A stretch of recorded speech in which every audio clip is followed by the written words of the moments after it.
Hate has no place in America. The shooter in El Paso posted a manifesto online consumed by racist hate. In one voice, our nation must condemn racism, bigotry, and white supremacy. These sinister ideologies must be defeated.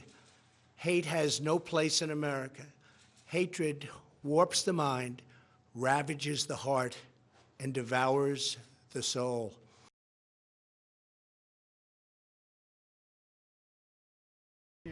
That many people saw that tweet as racist, and that white nationalist groups are finding common cause with you on that point. It doesn't concern me because many people agree with me, and all I'm saying, they want to leave, they can leave. Now, it doesn't say leave forever. It says leave if you want. But Omar has a history of launching vicious anti-Semitic screeds.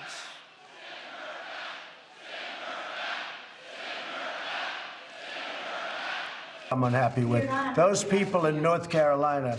That stadium was packed. It was a record crowd, and I could have filled it 10 times, as you know. Those are incredible people. Those are incredible patriots. Mr. President, will you apologize to the Central Park Five?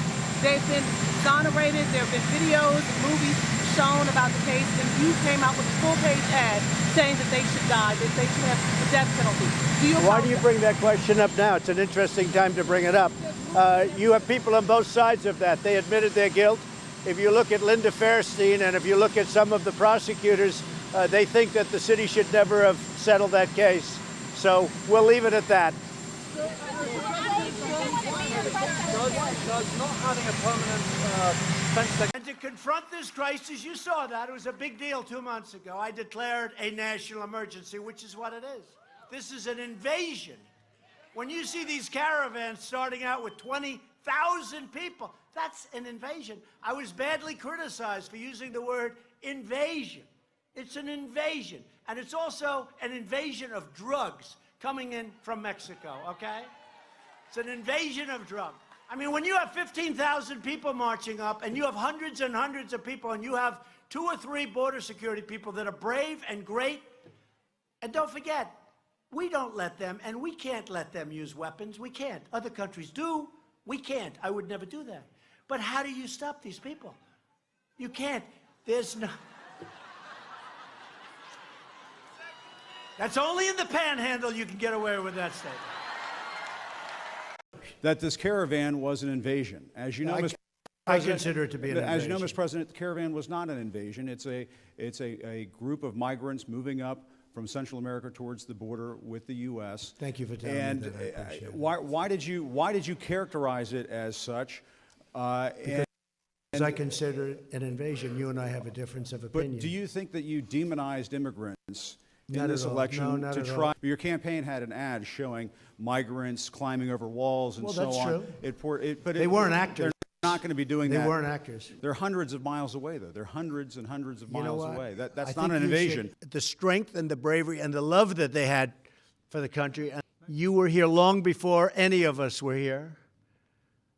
Although we have a representative in Congress who they say was here a long time ago. They call her Pocahontas.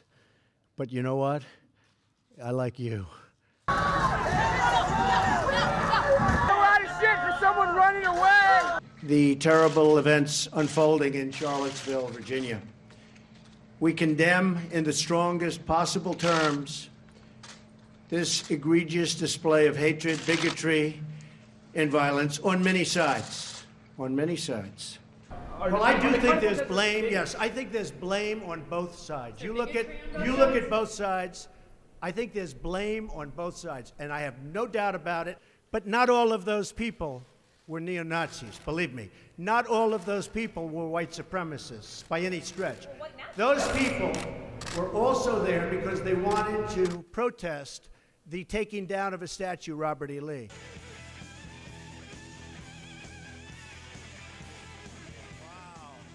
The U.S. has become a dumping ground for everybody else's problems. Thank you. It's true. And these are the best and the finest. When Mexico sends its people, they're not sending their best. They're not sending you. They're not sending you. They're sending people that have lots of problems, and they're bringing those problems with us. They're bringing drugs, they're bringing crime, they're rapists, and some, I assume, are good people. But I speak to border guards, and they tell us what we're getting. And it only makes common sense. It only makes common sense. They're sending us not the right people. It's coming from more than Mexico. It's coming from all over South and Latin America, and it's coming probably from the Middle East. But we don't know, because we have no protection.